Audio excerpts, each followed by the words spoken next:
Il y a quelque temps, je présentais à une personne mes dernières peintures. Elles étaient disposées autour de nous dans une grande pièce.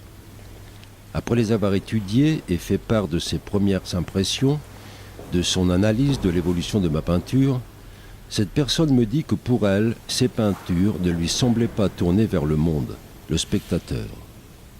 À son avis, elles existent en elles-mêmes et pour elles-mêmes, hors du temps, du contingent, comme suspendues, lui faisant penser aux peintures murales des tombeaux de l'ancienne Égypte qui appartiennent à un lieu clos, hors du monde des vivants. Elle fit appel ensuite à une autre image. Ces peintures ainsi disposées en cercle évoquaient pour elle les peintures et objets placés dans les lieux d'initiation des peuples animistes, destinés à sidérer, effrayer, faire mourir l'enfant pour le faire entrer dans le monde des adultes, initié et reconnu par la communauté. En fait, elle abordait et soulignait ainsi le caractère souvent radical, sauvage, effrayant, extatique, dérangeant, sans compromis ni complaisance de mon travail. Ces propos ont nourri ma réflexion. Quelle est ma propre expérience? Quel est mon regard sur ce travail? Mon désir secret est-il de tourner le dos au monde, peintre d'un monde mort? C'était une vraie question, car je sentais bien que ces propos posaient problème. À la réflexion, je considère ces remarques et leur illustration du tombeau et de la hutte initiatrice comme très pertinentes, mais leur justesse tient plus au fondement même de ma peinture qu'à une analyse superficielle. J'imagine des archéologues qui, lampe à la main, s'introduiraient dans ces caveaux ou tumulus pour aller à la rencontre de mes peintures, dont la nature ou la fonction n'est pas d'aller au-devant, mais d'attirer vers un lieu secret, en nous, d'éveiller l'écho de l'histoire la plus ancienne et la plus archaïque de chaque individu. De voyeur de peinture, on deviendrait voyant. On l'aura compris, ma peinture ne se définit pas comme une peinture décorative ou d'agrément, mais comme une peinture magique, une peinture de pouvoir reliée à la poésie de l'extase. C'est pourquoi l'image de la hutte, tapissée de figures destinées à créer une rupture, une faille dans le psychisme du candidat à l'initiation me convient. Il n'y a pas absence de communication ou de volonté de communiquer, mais c'est le mode opératoire qui diffère. D'horizontal, il devient vertical. Ce n'est pas une peinture de tombeau, mais une peinture de vivant qui éveille le vivant. Pour reprendre les propos de cette personne, mes peintures n'existent pas en elles-mêmes et pour elles-mêmes. Certes, elles n'ont pas besoin, comme le théâtre, du public pour exister, mais elles existent pour un public, ou plus précisément, sont au service d'autrui, dans le feu de l'expérience. Elles existent par amour, amour de la manifestation et du manifesté, de la vie qui s'exprime, amour parce qu'elles sont dons. Elles sont donc à donner.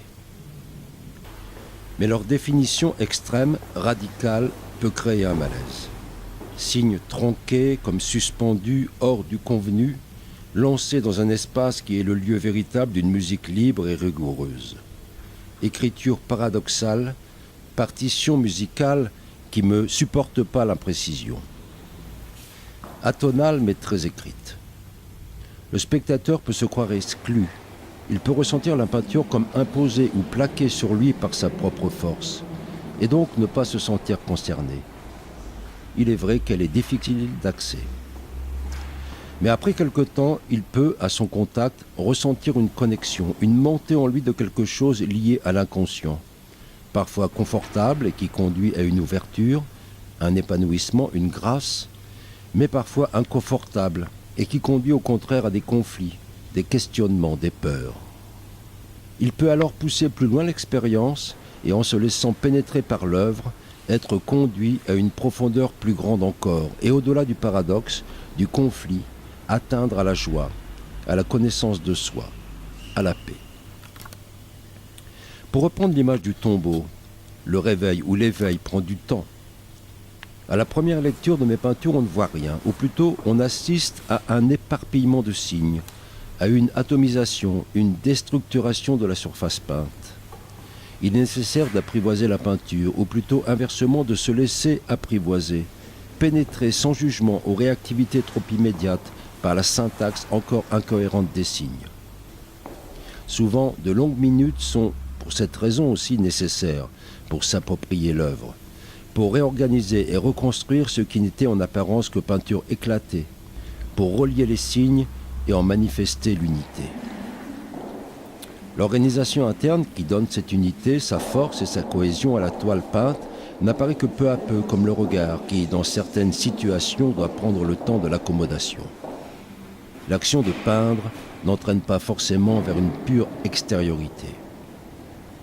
Dans le passé de grands peintres tels que Georges de Latour, peinture qui semble perdue en elle-même dans un monde parallèle au monde des apparences de la réalité ordinaire, le Gréco, dans sa dynamique radicale, dans son extrémisme pictural, Uccello, dont les objets et les personnages sont endormis et fixes comme des rochers polis par les eaux, ont suivi une voie d'indifférence apparente, se soustrayant au vivant de surface pour aller vers le vivant du mystère et de la profondeur.